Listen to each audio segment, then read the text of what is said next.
Boy, oh boy, oh boy, oh boy, is the left gonna be pissed once again because they're taking L after L after L after L after L, right, from the Supreme Court, okay? The conservative dominated Supreme Court that, in my opinion, is putting this country back on track, right? When it comes to some of these decisions that they're making, right? We're returning to the traditional values that I think made this country great in the first place, okay? And I think one of the reasons why this country is going astray is because we have went away from traditional values, and we've let leftists and progressives run things for a little bit too long, right? So that being said, the left is outraged because there was a recent Supreme Court case revolving free speech and religion that I'm going to talk about and get into here, in which the Supreme Court ruled on the side of allowing a football coach, Mr. Joe Kennedy, to pray at the 50-yard line after game, saying that is his freedom of speech. Now, Mr. Joe Kennedy was fired for this, okay? Saying that, hey, public officials can't openly pray even in public spaces because that is a violation of separation of church and state. Okay, this public official is essentially, a government. He works for the government and he's endorsing a religion, particularly Christianity in this case, by praying at the 50-yard line. Now, the Supreme Court did not agree with that and said that no, this individual has a right to express his own individual religious beliefs. As long as he's not making somebody else partake in that activity, if he's doing that in a public space, that's fine. And the left is outraged about this, and we're going to talk more about it. But first, I want to get into some of the outrage here, because these people, I'm telling you, they're going to start coming after Christians, right? They are pissed, right? They are so pissed, okay, about what is going on in this country, this Supreme Court, and they're going to take their anger out on Christians. I'm telling you, if you don't believe me, just listen to this rant from Anna Kasparian in response to Roe v. Wade being overturned. Take a look. These comments might be strong, but it's how I genuinely feel. I don't care that you're a Christian. I don't care what the Bible says. I feel like it's a clown show, sitting here trying to decipher what your little mythical book has to say about these very real political issues, right? I don't care if you're Christian. In fact, I will fight for you to have your religious liberty and practice your Christianity. I believe in that.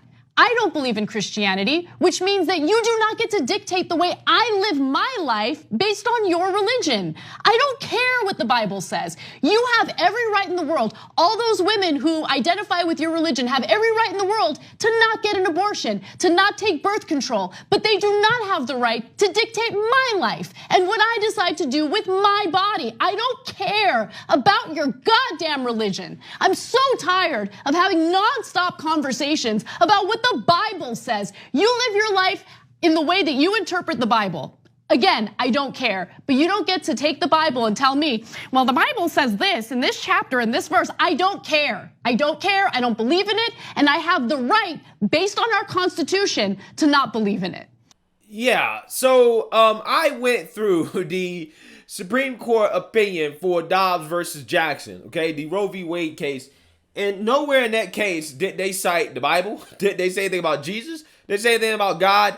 I don't understand where these leftists are getting the idea from that you have to be a Christian in order to be opposed to abortion, or that Christianity influenced the Supreme Court in their decision. Again, where's the evidence? Okay, it's one thing if they're actually really citing the Bible, saying, well, Jesus said this, or that the Bible says that, murder is wrong or whatever.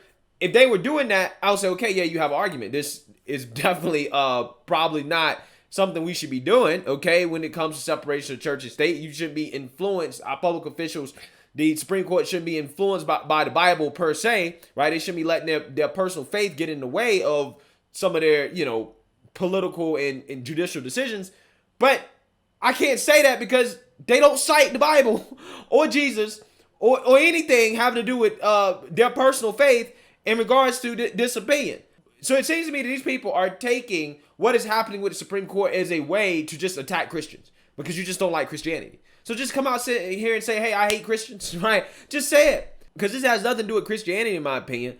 But for whatever reason, they want to make it about Christianity, okay? So with that being said, let's go ahead and get into this case of Joe Kennedy versus the Bremerton School District in regards to this coach being able to pray at the 50-yard line after a game, and the Supreme Court siding with him in his freedom of speech to do that, right? So without further ado, let's go ahead and play this clip from Fox News so that you guys can get a better understanding of what's going on. Take a look. The Supreme Court is releasing decisions today. We have one that has just been released. Shannon Bream is joining us. This is the case of Kennedy versus Bremerton School District. It has to do with religion in schools, prayer. Can you say a prayer by yourself on the field? And as I understand it, Shannon, the ruling was 6-3. Tell us more. It is, and this is written by Justice Gorsuch, deciding in favor of the coach. Let me read a little bit from what they said. And remember, the coach was going to pray on the football field after the games, initially by himself. There were students who joined. There were other schools that decided, we want to join. Can we come with you as well? Eventually, it turned into a situation where there were some complaints that apparently some parents worried that kids would feel compelled, like their playing time would depend on being out there and being with the coach. They pushed back, and then the school district told him he had to stop doing it, or they would give him another place to pray, but he couldn't do that public place. Well, today, 6-3, the Supreme Court says that his religion doesn't have to go into hiding because he is a public employee.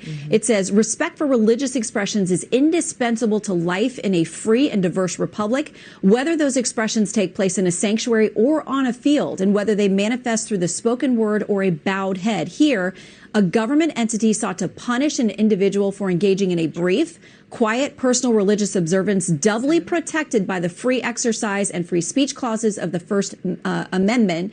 Goes on to say the only meaningful justification the government offered for its reprisal rested on a mistaken view that it had a duty to ferret out and suppress religious observances, even as it allows comparable secular speech. The Constitution neither mandates nor tolerates that kind of discrimination. They say Mr. Kennedy is entitled to summary judgment on his First Amendment claims. The judgment of the Court of Appeals is reversed.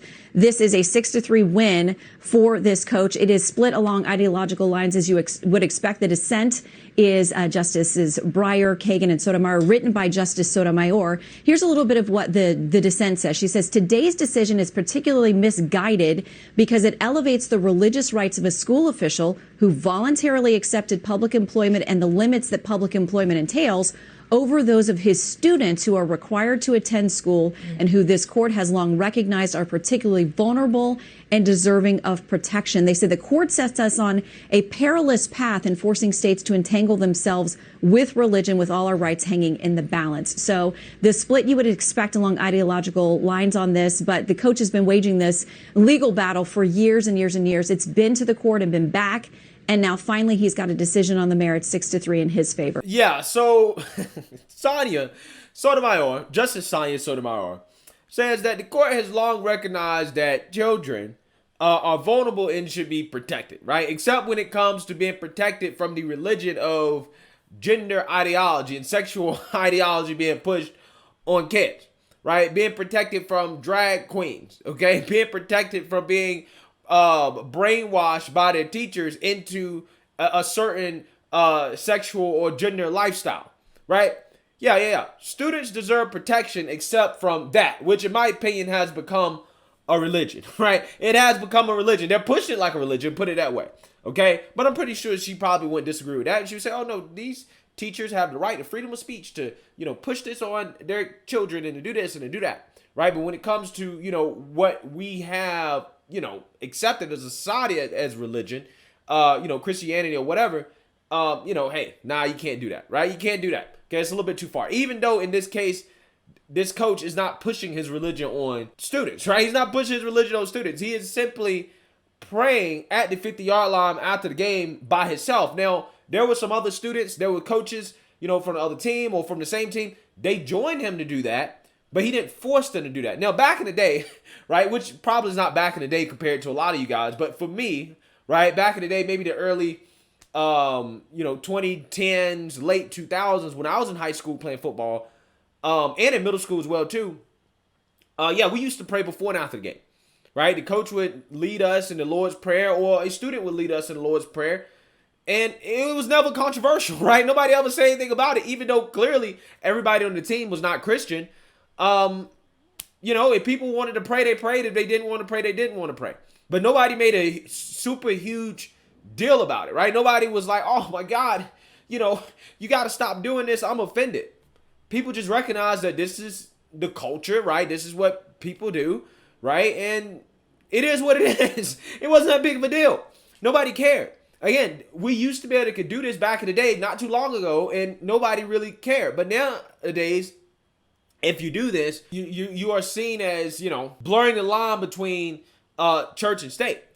You're seen as trying to impose your religion on, children or whatnot. And I don't think that's the case, right? It's not like this guy, again, is teaching a class. He's not forcing, he's not mandating anybody to participate. He's simply saying, I'm going to go pray by myself at the 50-yard line. If people want to join me, they can join. I don't see how that is in violation of the separation of church and state.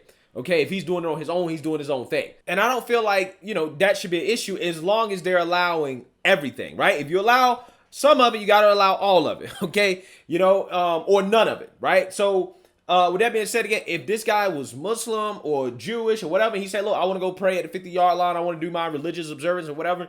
And he's doing it by himself. He wasn't forcing anybody else to do it. Hey, I ain't got no problem with that. I have no problems with that whatsoever. Okay, I feel like that is his freedom of speech. Okay, however, the left, again, if you're upset about this ruling, what you really should be upset about is these teachers are being allowed to push their own woke indoctrination in school, right? Their own woke religion. Okay, because again, if you're going to allow some of it, which in my opinion, that is a religion at this point, then you got to allow all of it, right? You got to allow all of it. Okay, you allow drag queens in school. Maybe you should allow prayer in school as well. Okay, I don't see the difference. Both of them at this point, again, are religion to me. And again, speaking of, if you're going to allow some of it, you got to allow all of it. The Supreme Court unanimously ruled earlier this year, just like a month ago in May, comes to flying these flags, right? You know how some of these governments and these schools are trying to fly the BLM and the pride flag? Well, down in Boston, a Christian group wanted to fly a Christian flag on their property, right, on public property, and Boston denied them, saying that, hey, this is a violation between the separation of church and state. And the Supreme Court was like, no. You have to allow this Christian flag to fly if you're going to allow the flags of all these other secular groups, right? Because the government has to be neutral. And basically, Boston tried to argue that, well, we should be allowed to fly all these other woke flags because that's not a form of government speech, right? We're not actually really endorsing it. We just want diversity, right? We're trying to celebrate diversity. But they're also saying out of the same side of their mouth that, well, if we fly this Christian flag, then that can be seen as a form of government speech. And the Supreme Court is just like, no, you can't have it both ways. You can't say that it's not a form of government speech when it comes to these secular flags, okay? But then all of a sudden, when it comes to the Christian flag, oh, it is a form of government speech. That's why we don't want to fly it. Nah, you can't have it that way. If you're going to allow some of it, you got to allow all of it. Because, again, it can be interpreted as, well, if you're flying all these flags and you're saying it's not a form of government speech, you should be able to fly the Christian flag and say, well, we're not endorsing this. This is not a form of government speech. We're just, saying, hey, this is diversity, whatever, right? Which, again, I love how, again, this was done unanimously, right? Even the liberals was like, yeah. Y'all hypocrites on this, right? This ain't cool. Okay, so yeah, I mean, look, man, at the end of the day, people who are outraged by this, these rulings from the Supreme Court, look, it is what it is, man. It is what it is. But I don't think that just because you're mad and you're upset that you should be waging war on Christians when, I don't think Christianity really has all that much to do with some of these rulings, as much as the fact that, hey, philosophically, ideologically, the Supreme Court is conservative now, and they're going to stand up for conservative positions, right? That is just, it is what it is. And their interpretation of the Constitution, the originalist interpretation of the Constitution. And if you don't like it, then I don't know, maybe you should win elections, right? Win elections if you don't like it. But see, they don't really believe in democracy. They don't want to use democracy to get what they want. They actually just really want power, right? And they will tear down democracy in order to do that. And that is why you're seeing so much backlash against the Supreme Court. Because of their decisions and people calling to tear it down, saying it's illegitimate and all this other stuff. When if the Supreme Court was ruling in their favor, they would have nothing to say about it, regardless of how radical their rulings may be. So let me know what you guys think. Make sure you like, comment, and subscribe. Most importantly, share a Black conservative perspective. Peace.